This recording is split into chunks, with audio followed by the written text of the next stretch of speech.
criminal cyber gang has stolen as much as $1 billion from over 100 financial institutions over the past 2 years. The gang, which has been dubbed Carbanak. The authors of the report call it the great bank robbery of the modern era. Their ultimate goal was to steal as much money as possible, and they largely accomplished that. 2014, Rusia. Itu di tengah malam, salah satu tim badangan, karyawan ABS disebut dengan kutipan, orang yang paling stres. Dia pernah berbicara dengan tanda kutip. Itu adalah karyawan bank dari salah satu bank Rusia terbesar dan dia sangat paranoid sehingga dia bahkan tidak ingin mengungkapkan apa yang sedang terjadi. Dia takut teleponnya mungkin telah disadap dan emailnya diretas dan bersikeras untuk mengadakan pertemuan pribadi sesegera mungkin. Ternyata pengontrol domain bank mengirim data sensitif ke server yang tidak dikenal di China. Controller utama adalah server terpenting dari bisnis apapun. Dan jika Anda dapat mengakses pengontrol domain, Anda memiliki kendali atas segalanya. Di jaringan itu, ini berarti bahwa siapapun yang mendapatkan server ini dapat melakukan segalanya mulai dari melihat data pelanggan yang tidak signifikan hingga menambah dan menghapus dana dari akun dan bahkan mengirim jutaan dolar melalui sistem perbankan SWIFT. Jadi jika server ini melakukan hal-hal yang tidak diketahui siapapun, bank mungkin memiliki masalah yang sangat besar. Heran dengan fakta bahwa seseorang meretas pengontrol domain dari bank senilai miliaran dolar. Karyawan Kaspersky pergi bekerja. Mereka menganalisis setiap jaringan telepon dan komputer yang terhubung ke jaringan perbankan internal. Awalnya, mereka tidak menemukan sesuatu yang mencurigakan. Namun, beberapa komputer memiliki perangkat lunak berbagi layar VNC yang diinstal pada mereka dan setelahnya. Berdiri bank tentang hal itu, mereka menemukan bahwa tidak ada yang pernah menginstalnya. Salah satu ahli Kaspersky kemudian berpikir bahwa seseorang harus memata-matai karyawan bank. Untuk beberapa alasan untuk menguji teorinya, dia membuka dokumen Word kosong di salah satu komputer dan menulis, "Halo." Dia kemudian menunggu dan menunggu dan menunggu sampai komputer tiba-tiba mulai mengetik sendiri. "Halo. Anda tidak akan menangkap kami adalah terapkan para ahli sekarang mati untuk menangkap para peretas misterius dan terus mencoba dan mencari tahu.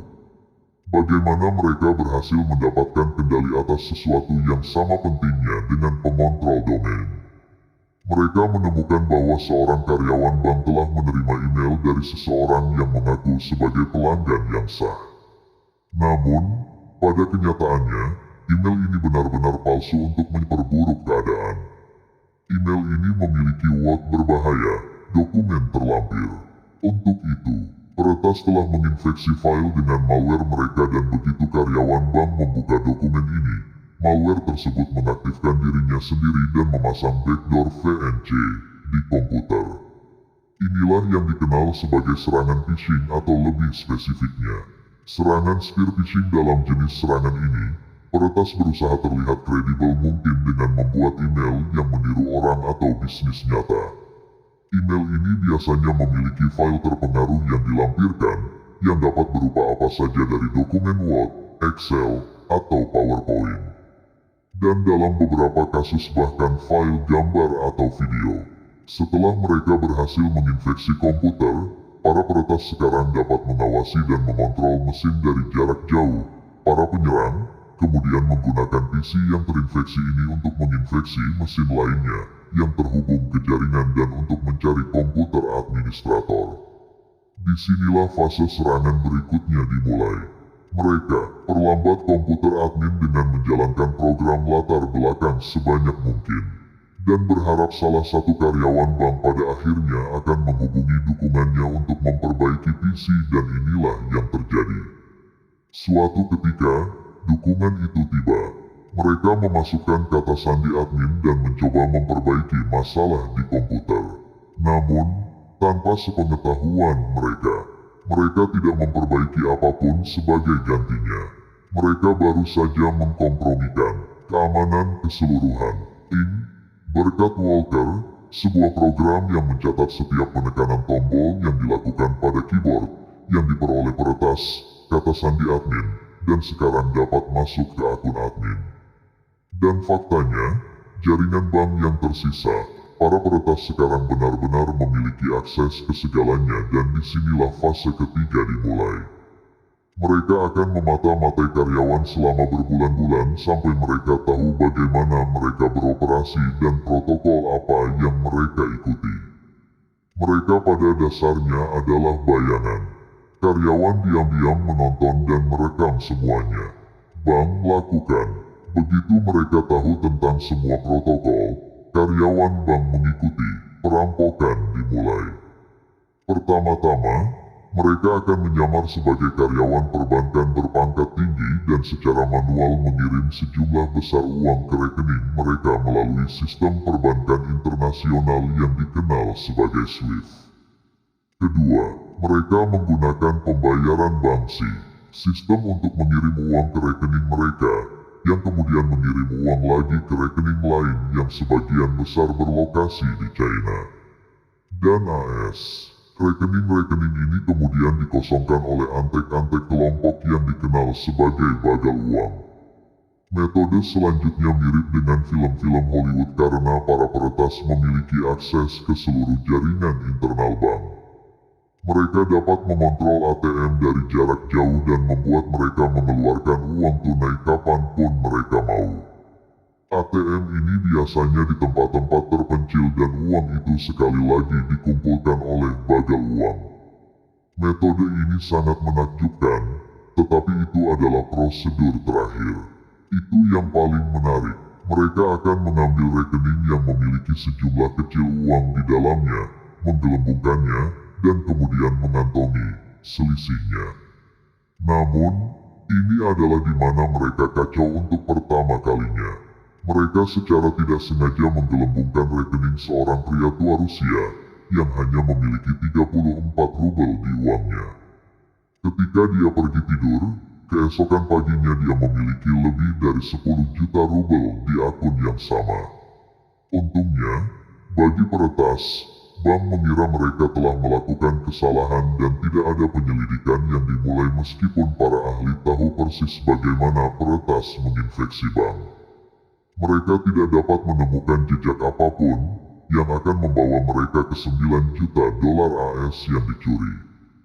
Dolar dan kasus itu akhirnya ditunda beberapa minggu kemudian. Eugene Kaspersky. Dia adalah CEO Lev Kaspersky yang menghadiri konferensi keamanan cyber di Singapura. Di sana, dia ingin berbicara tentang pengalamannya dengan para peretas Charbanax dan betapa terkejutnya dia. Ternyata ini bukan kasus Europol yang terisolasi. Badan Penegak Hukum Uni Eropa juga telah mencatat beberapa serangan ini terhadap Bank Eropa. Keduanya kemudian memutuskan untuk bekerja sama dengan bank-bank yang telah terkena Charbanax, spesialis keamanan cyber yang berbeda. Dan beberapa ahli dari badan intelijen lainnya, kelompok itu kemudian membentuk aksi cybercrime bersama. Gugus tugas, juga dikenal sebagai topi jake dan mulai mencurahkan sumber daya untuk berburu. Kelompok karbon yang misterius. Pada awalnya, mereka tidak menemukan petunjuk tentang peretas sampai salah satu lab Kaspersky. Karyawan menemukan kesalahan kecil dalam kode Charbanax. Kesalahan ini diaktifkan para ahli untuk mengirim permintaan ke perintah dan kontrol Charbanax. Server dalam istilah dasar jika mereka mengirim pesan yang sangat spesifik ke server ini, mereka akan menerima jawaban yang sangat spesifik. Namun, ada satu masalah. Mereka harus mengirim permintaan ini ke server perintah dan kontrol Charbanax dan bukan server lain, tetapi tidak ada yang tahu alamat fisik atau digital dari server Charbanax ini. Ini berarti bahwa tim Kaspersky harus benar-benar memindai seluruh internet dan mengirimkan permintaan ini ke setiap server yang terhubung ke web dengan harapan salah satu server pada akhirnya akan menjawabnya dengan sebuah pesan. Mereka mencari setelah 2 hari. Mereka mendapatkan apa yang mereka inginkan. Server perintah dan kontrol Charbanax menjawab permintaan mereka. Dan sebagai hasilnya, para ahli dapat menemukannya. Server itu terletak di negara dengan yang terbaik. Ini infrastruktur di Eropa dan negara terhubung terbaik kedua di dunia, Belanda. Polisi Belanda dengan cepat berhasil mendapatkan server dan mengundang Anda menyelidiki analisis server perintah dan kontrol ini, lalu mengungkapkan ruang lingkup serangan Charbanax yang menakutkan dan sebenarnya. Mereka tidak hanya menargetkan bank-bank di Eropa dan Rusia, tetapi hampir di setiap negara di dunia mulai dari China, Bangladesh, India, dan negara-negara Asia lainnya hingga Afrika. The U.S. is under cyber attack as federal officials warn that a likely Russian-based hack has penetrated deep into U.S. national security infrastructure. The breach is widespread and there are growing concerns tonight about what may come next. Satgas Jake mulai bekerja sama dengan badan intelijen lain yang juga mencari kriminal yang sama.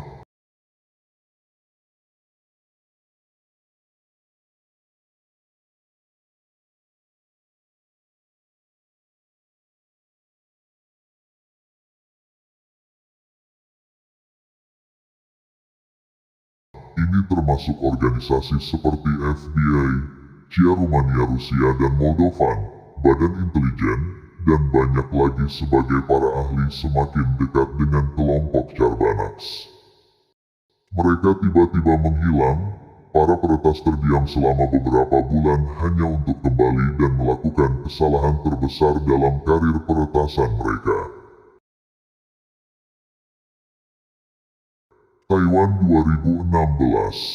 Kelompok kejahatan dunia maya kembali beraktivitas seperti biasa. Tetapi dua dari keledai uang itu tidak berpengalaman dan akan menyebabkan masalah besar bagi kelompok Charbanax. Ketika mereka mengambil uang dari beberapa ATM yang diretas, pendekatan penduduk lokal Taiwan yang tidak curiga ke bank. Untuk juga mendapatkan uang sebagai penduduk mendekat. Kedua keledai uang menjadi sangat gugup itu pergi secepat mungkin dan untuk mendapat setumpuk 60.000 NT dolar di ATM, terkejut dengan perilaku aneh keduanya. Pria dikombinasikan dengan fakta bahwa mereka meninggalkan sejumlah uang yang layak di belakang penduduk, memutuskan untuk memberitahu polisi Taiwan, kemudian menonton rekaman CCTV ATM, dan segera menyadari bahwa ada sesuatu yang salah. Mereka bertindak sangat cepat dan sebelum para penjahat mengetahui insiden itu. The first bank reported that over 70 million NT dollars was withdrawn illegally. The withdrawals were made in both Taipei and Taichung across 34 ATMs and 20. Untuk memperburuk keadaan, polisi memiliki lebih dari 500 petugas yang memeriksa semua rekaman CCTV yang mereka bisa dan mereka akhirnya melacak alamat kedua pria itu. Kompetensi dan tindakan luar biasa cepat dari polisi Taiwan. Kemudian mengarah pada identifikasi. Haiti dari 22 tersangka, kebanyakan dari mereka adalah orang Rusia dan sisanya dari Eropa Timur. Kelompok Charbanax sekarang dalam masalah besar, dan meskipun 19 dari 22 tersangka telah melarikan diri, Taiwan 3 masih sendirian di negara yang memburu mereka. Dan dengan uang tunai jutaan dolar, salah satu tersangka yang tersisa adalah seorang pria Latvia yang dikenal sebagai Andre Asparagus Takaran. Dia adalah tersangka pemimpin operasi tersebut, dan setelah dia melihat wajahnya di TV nasional, dia dengan cepat memutuskan untuk memutuskan hubungan dengan uang itu. Dia pergi ke daerah pegunungan dekat Dong yang Park di Taipei memiliki 2 tas penuh uang tunai dan melanjutkan perjalanan ke Provinsi Elan. 2 anggota geng yang tersisa masih berada di Taipei dan memutuskan untuk menyimpan sebagian uang curian mereka di loker bagasi di stasiun kereta Taipei. Hanya beberapa jam kemudian, 2 pria datang.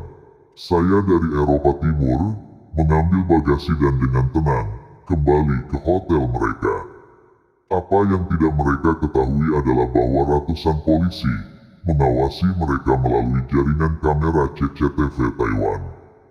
Setelah mereka tiba di hotel dan meninggalkan barang bawaan mereka di kamar mereka, Mereka pergi makan siang di restoran hotel. Disinilah polisi akhirnya mengambil tindakan dan menangkap kedua pria itu dalam operasi yang terkoordinasi dengan sempurna. Polisi juga menangkap Perico Doves di tempat yang sama. Polisi Taiwan telah melakukan apa yang tidak bisa dilakukan orang lain. Dan meskipun orang-orang yang ditangkap hanya antek, yang tidak tahu banyak tentang pemimpin kelompok Charbanax, pihak berwenang Taiwan berhasil melakukan penangkapan pertama dalam kasus Charbanax. Disinilah perburuan para pemimpin kelompok dimulai.